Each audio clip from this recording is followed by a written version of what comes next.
Assalamualaikum and good evening everyone.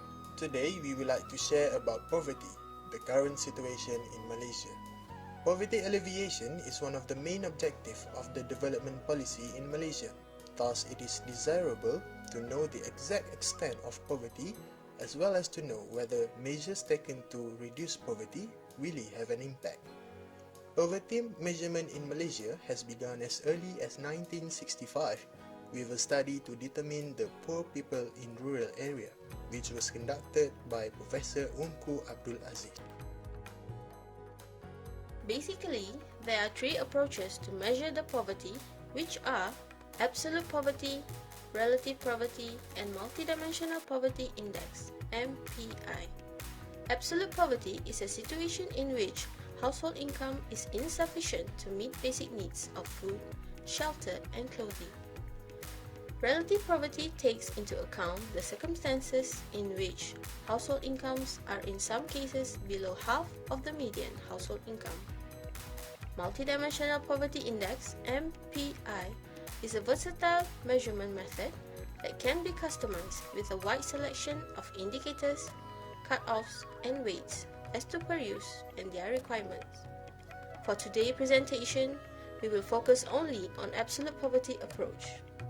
The absolute approach defines the poverty line that is independent of the standard of living of the general population. From 1977, where the PLI was introduced, the method was extensively reviewed in 2005. This method was used until 2016. However, the methodology was again reviewed in 2019, where this approach emphasis on food basket determinations is based on the concept of optimum minimum requirements for individual or household and the need to practice the intake of healthy food.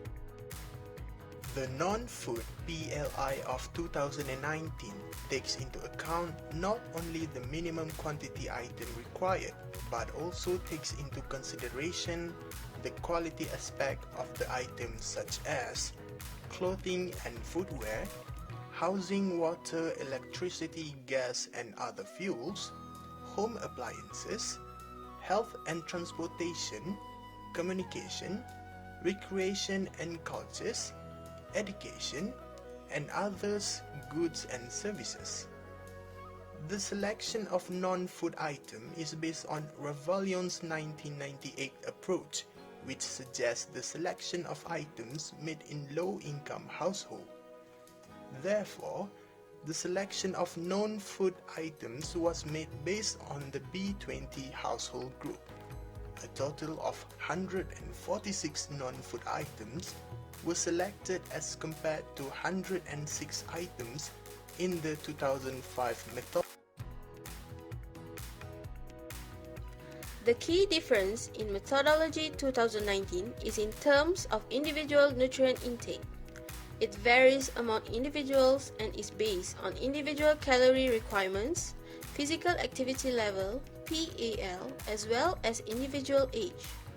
This is based on the Recommended Nutrient Intake 2017 (RNI) and the final draft of the Malaysian Dietary Guidelines (PDM 2020).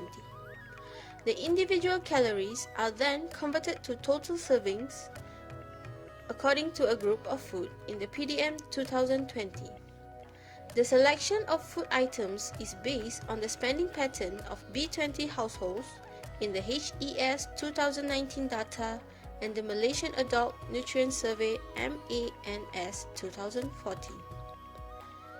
The state, strata, and prices in 2019 are also taken into consideration while estimating the cost required for purchasing food items as for macronutrient and micronutrient sources.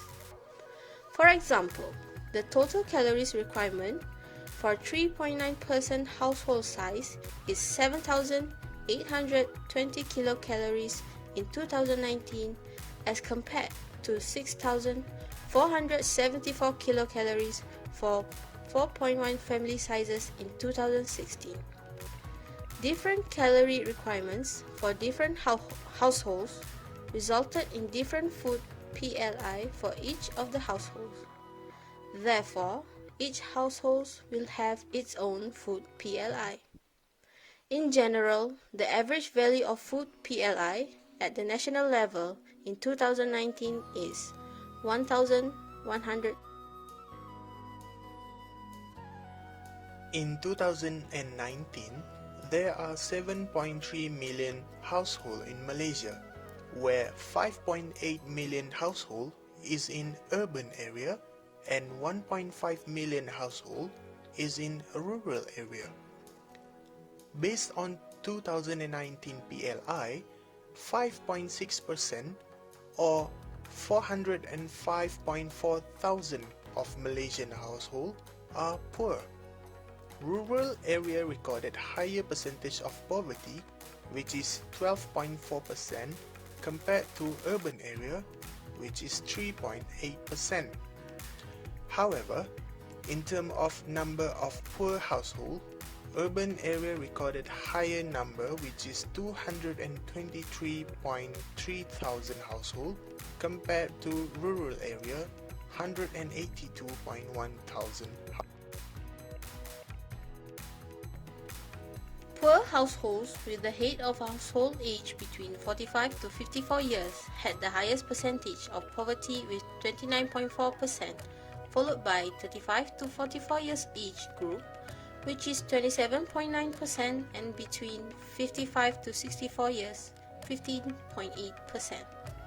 However, attention should be given to the age group of 65 years and over, whom recorded an increase in the incidence of poverty, which is 12% in 2019 compared to 10.9% in 2016.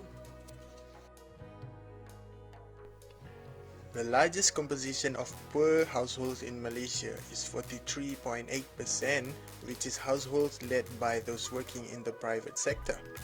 This is followed by self-employed of 37.6%, senior citizens 6.4%, and housewives 3.7%.